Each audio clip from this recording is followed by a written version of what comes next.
Cosplay Sanctuary Podcast, episode 10, part 4 of our series on Instagram. In this final part, we will be talking about cosplay bans and how I've heard a lot recently about how cosplayers are being shadow banned, or they're being banned, or their posts are being taken down because of what's going on with the Instagram algorithm and what's going on in the community at large, and all of their posts being flagged as inappropriate or whatever the case may be. So let's get started talking on that. Are you being shadow banned? Are you being banned? Of course, there's no denying when a post gets taken down. Don't worry, you're not alone. A lot of this happens across many industries. It happens a lot in the fitness industry too, and especially recently, where Instagram has really been cracking down on what it finds appropriate and inappropriate for the type of content and its relevance to what you are promoting as your message. So really, what is a shadow ban? A shadow ban is a soft ban. I'm sure a lot of people understand what shadow ban means. If they've been on Instagram for any length of time, you can Google the term anyways. It's a ban that you don't necessarily get notified by Instagram about. So you are doing something they don't like. You've broken a speed limit or a small rule of theirs, and you've done it a number of times, and they're saying, okay, we are going to oppress your content. Make sure that it doesn't show up in people's feeds for a while so that you can get your things sorted out, or whatever the case may be on your side of things, or you can upgrade to a business account because we think that you are a business masquerading as or an organic account or an individual account, or we find that there's something offensive about what you've done, or that there's some other thing indicating that this is not a person, that this is a bot, or that this is not appropriate content. Something happened and they decided, well, let's just give them a timeout. So for a period of, I think it's no more than 5 days, your content will basically be suppressed by the algorithm and no one is going to be able to find you. You'll know right away because all of your numbers are going to drop off the planet. So when you were getting hundreds or thousands of likes, you're going to be getting tens instead. It's not like I don't produce anything that isn't content worthy on Instagram. I just don't post often enough for people to really notice. But that's the kind of thing that you hear the most often for people who are super consistent and putting out a lot of stories and putting out a lot of content, is they say, oh, I've been shadow banned and here's why. Well, if you know why you're being shadow banned, then perhaps stray away from that content for a while and clean up your feed, play by the rules, because really at the end of it, it is nothing that you have to pay for and it is free marketing for you. So whatever it is that you're putting in that space, if you know that there are consequences for some of that stuff, don't put it out there.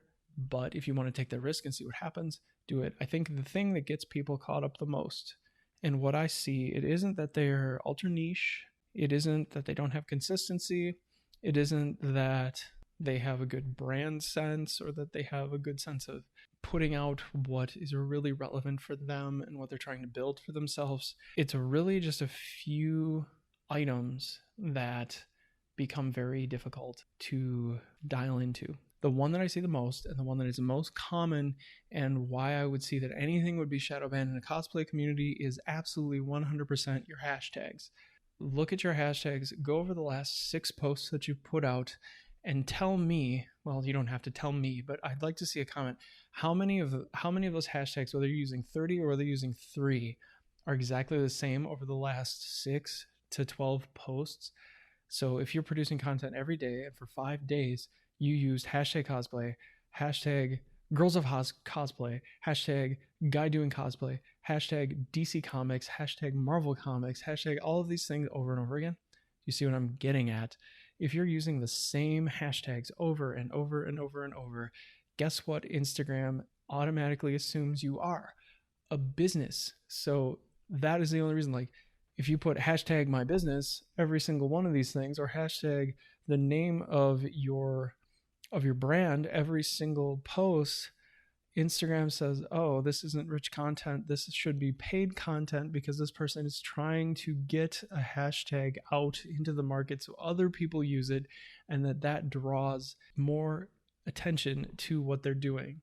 So if you use different relevant hashtags every single time and try not to reuse them over and over again, that's when people go, oh, but that's so much work. Well, yeah, it is work, but This is a free system, and you're complaining about being shadow banned, and I'm telling you why you're being shadow banned. So if you want more people to engage with your content, then you have to put the work in to the smaller details of your content. I'm not sure if it matters so much anymore, but when I learned how to do this way back when, you always put all your hashtags in the first comment versus putting it in the body of your caption. You can mix it and just see what happens, see what works best for you.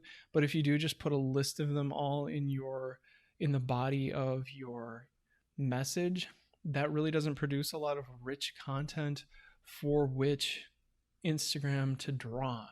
So it's really just words. There's no real structure to it. There's no real sense of it being rich in the sense that it is providing a lot of depth. Also, if there's a lot of repeated words, that will also flag it as something. So it's just like SEO on a website in that sense. So if you create a website, you do the same thing. You would put rich content on your website. You'd have it tie into other things, but you would make sure that it wasn't the same thing over and over and over and over again, because then Google wouldn't like it and you wouldn't get into search. So it's the same sort of a concept, only with a different medium, where if you're writing a blog in your Instagram, or you're using all 2,500 characters that you can, or as many of them as possible, that content is diverse from post to post to post. So you're not using the same phrases over and over again. You're not telling people the same thing over and over again. It's a different story. It's a different take on your truth, but it's still you. It's just you're putting probably a considerable amount more time and effort and energy into each and every one of those posts versus just kind of randomly finding a few hashtags that you think will be, hashtag Superman, hashtag Batman, hashtag Aquaman, that everyone is using, that just completely buries your content in the first place, or no one bothers because they can't see it and they can't find it through that hashtag. Or that Instagram's banning you anyways because you're using that hashtag in every single one. It's hashtag Man of Steel for the last 20 posts. Guess what? You're shadow banned. And nobody's going to see the next one that says hashtag Man of Steel.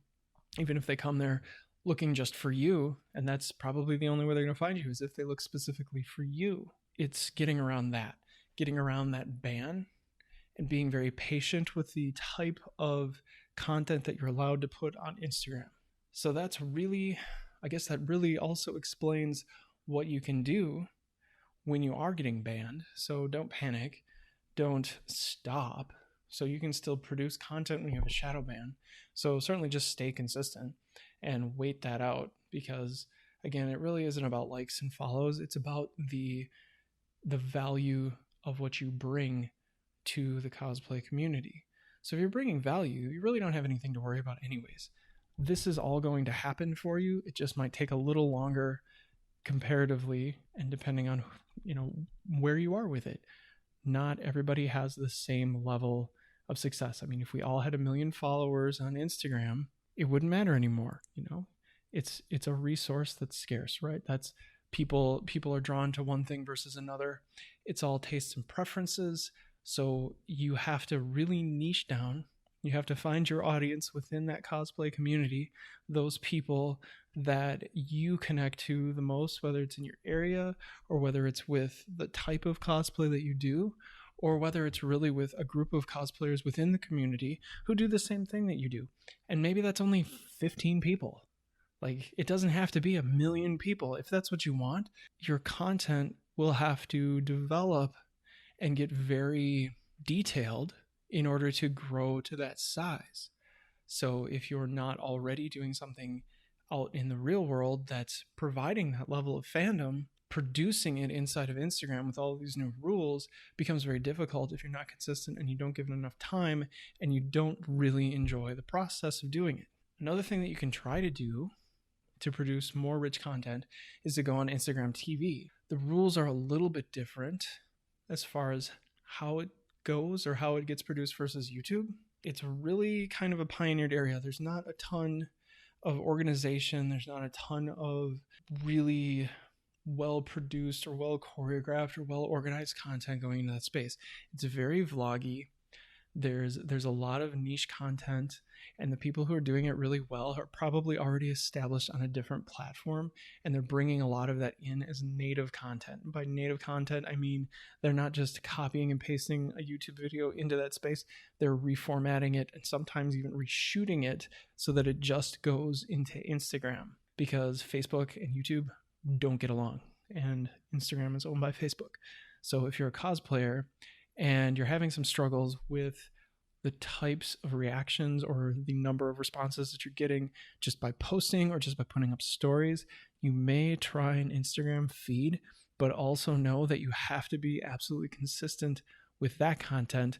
So a video a week, which might seem pretty crazy if you're already putting out all this other content and it's just you, but a video a week, I don't see a lot of people doing that right now with Instagram TV.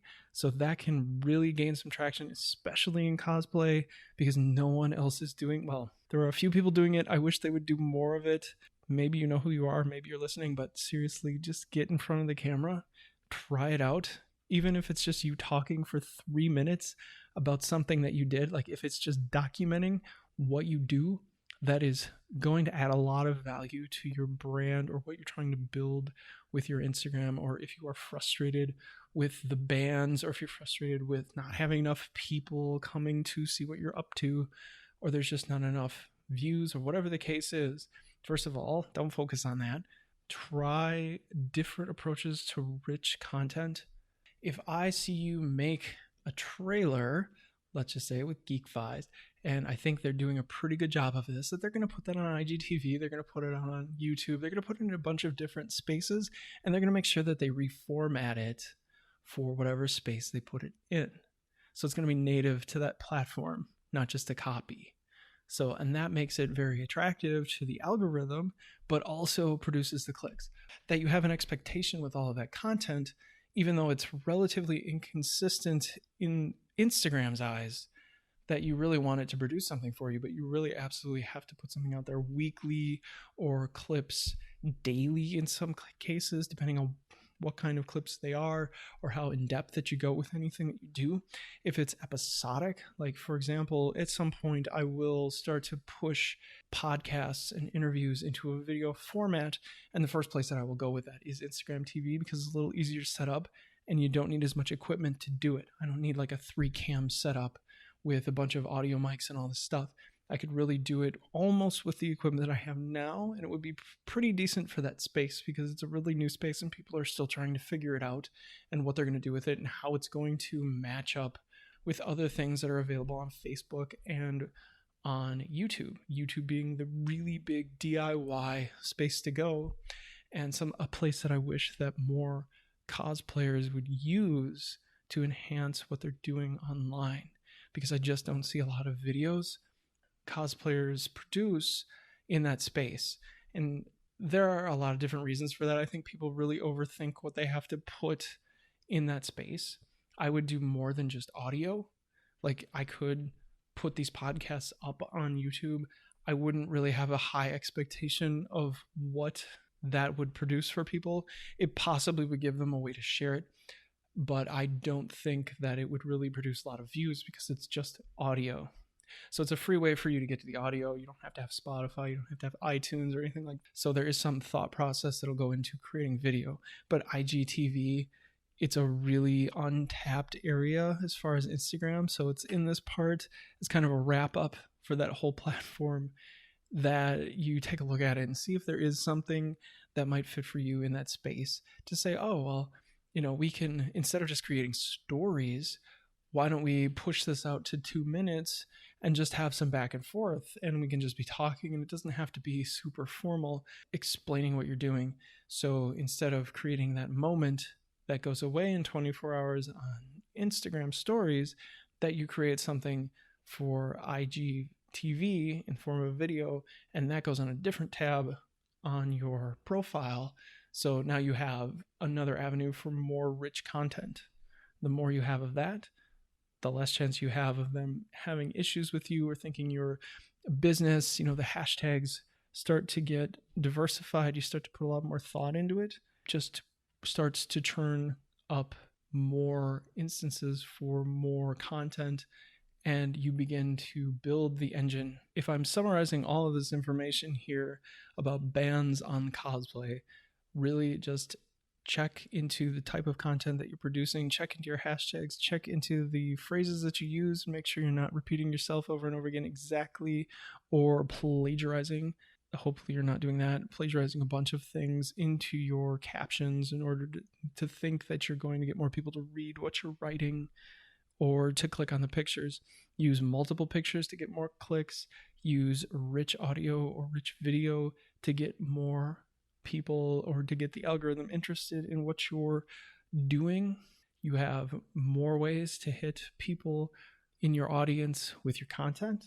And you know what? It's a little bit more fun, right? You're producing all this stuff, you're going to all these cons, and you have all these opportunities. If it's what you want to do, if you're really super excited about that, why not create different formats for all of that? Audio, video, writing, and photography. All of it, different types, different variations. Just have fun with it. Instagram doesn't have to cost anything. I don't think that's going to be that way forever, but for right now it is. So play the game with that in mind, but don't get so wrapped up into it that you forget why you started doing all of this in the first place. It wasn't to become a millionaire, maybe it was, but for the most part, it was to connect with fandom, to connect with the thing that you wanted to, and to enjoy something, to get more out of what you were doing. So if this is a game at all, that it's a very long game, and that it's really just about consistency and what you're providing for your audience, for your niche, for the people that come to you, to connect with you, to get to their version of fandom. And that's all we have to say about Instagram right now. So we're going to be moving on to different topics in weeks to come. I think we're going to have some really fun features out there for you very soon. I am going to tell you all about that in weeks to come. So very excited to keep moving through this very long first season, 50 plus podcasts I have in mind to produce and to talk to you about and to share my information both inside and outside of the community and the industry with you, so that you can gain some insight, that you can solve those pain points, and that you can feel that this is a very safe place for you to come, both for information and just for being able to be a cosplayer. I'm Scotty B, and you've been listening to the Heroes of Cosplay Sanctuary. Thanks so much.